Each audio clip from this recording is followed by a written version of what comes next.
Flowers ചാനലിൽ സംരക്ഷണം ചെയ്യുന്ന ഉപ്പുമുളകും എന്ന ഹാസ്യ പരമ്പരയ്ക്ക് ഒരുപാട് ആരാധകരുണ്ടായിരുന്നു. എന്നാൽ കഴിഞ്ഞ കുറച്ച് ദിവസങ്ങൾക്ക് മുൻപ് പുറത്തു വന്ന വാർത്ത ഉപ്പുമുളകും പ്രേക്ഷകരെ മുഴുവൻ ഞെട്ടിക്കുന്നതായിരുന്നു.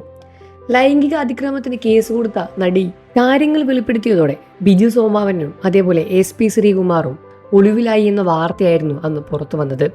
എല്ലാവരും ഞെട്ടിക്കുന്ന ഒരു വാർത്ത തന്നെയായിരുന്നു ഇത്. ഫ്ലവേഴ്സ് ചാനലിലെ ഉപ്പുമുളകും പ്രേക്ഷകരെ മുഴുവൻ അമ്പരപ്പിച്ചുകൊണ്ടായിരുന്നു ഈ ഒരു വാർത്ത പുറത്തു വന്നത്. ഉപ്പുമുളകും പ്രേക്ഷകർ അന്നു മുതൽ തെരയുന്നതാണ് ആരാണ് ആ കേസ് കൊടുത്ത നടി എന്നത്.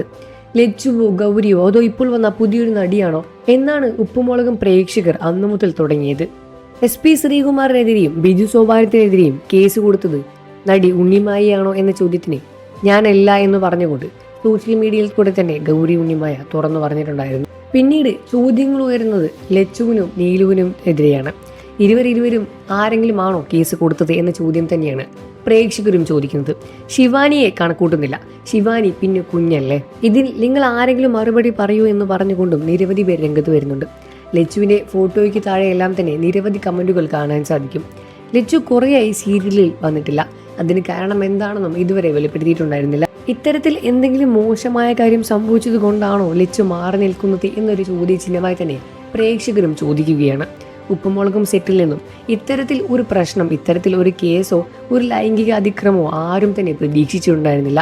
എല്ലാവരും ഞെട്ടിച്ചുകൊണ്ടായിരുന്നു ഈ ഒരു വാർത്ത പുറത്തു വന്നത്. അത്രത്തോളം കുടുംബത്തോട് അടുത്തു നിൽക്കുന്ന ഒരു മലയാള പരമ്പര തന്നെയായിരുന്നു, ഒരു മലയാള ഹാസ്യ പരമ്പര തന്നെയായിരുന്നു ഉപ്പുമുളകും. ബാലു എന്ന ബിജു സോപാനത്തിന്റെ ക്യാരക്ടർ മലയാളികൾ മുഴുവൻ ഏറ്റെടുത്തതും അംഗീകരിച്ചതും തന്നെയാണ്. നിരവധി ആരാധകരാണ് ബിജു സോപാനത്തിന് ഉണ്ടായിരുന്നത്. ബിജുവിൻ്റെ വ്യക്തിത്വത്തിലോ സീരിയലിൽ കാണുന്നതോ കാണുമ്പോൾ ഇത്തരത്തിൽ ഒരു വ്യക്തിയാണ് എന്ന് ഒരിക്കലും പറയില്ല.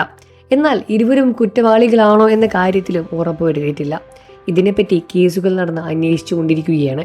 എത്രയും പെട്ടെന്ന് ഇതിൻ്റെ സത്യം എന്താണെന്ന് പുറത്തു വരണമെന്നും ഇവർ തെറ്റ് ചെയ്തിട്ടുണ്ടെങ്കിൽ ശിക്ഷിക്കപ്പെടണമെന്നും തെറ്റ് ചെയ്തിട്ടില്ലെങ്കിൽ നിരപരാധിയായി തിരിച്ചു വരണം എന്ന് തന്നെയാണ് പ്രേക്ഷകരും കാത്തിരിക്കുന്നത്. നിങ്ങൾക്ക് ഈ വിഷയത്തെപ്പറ്റി എന്താണ് അഭിപ്രായം എന്നത് വീഡിയോയ്ക്ക് താഴെ കമൻറ്റ് ചെയ്ത് പറയുക. വാർത്തകളും വിശേഷവും എത്രയും പെട്ടെന്ന് അറിയാൻ നമ്മുടെ വീഡിയോ ഒന്ന് ലൈക്ക് ചെയ്ത് ചാനൽ സബ്സ്ക്രൈബ് ചെയ്ത് ഇപ്പോൾ തന്നെ സപ്പോർട്ട് ചെയ്യണേ ഫ്രണ്ട്സ്.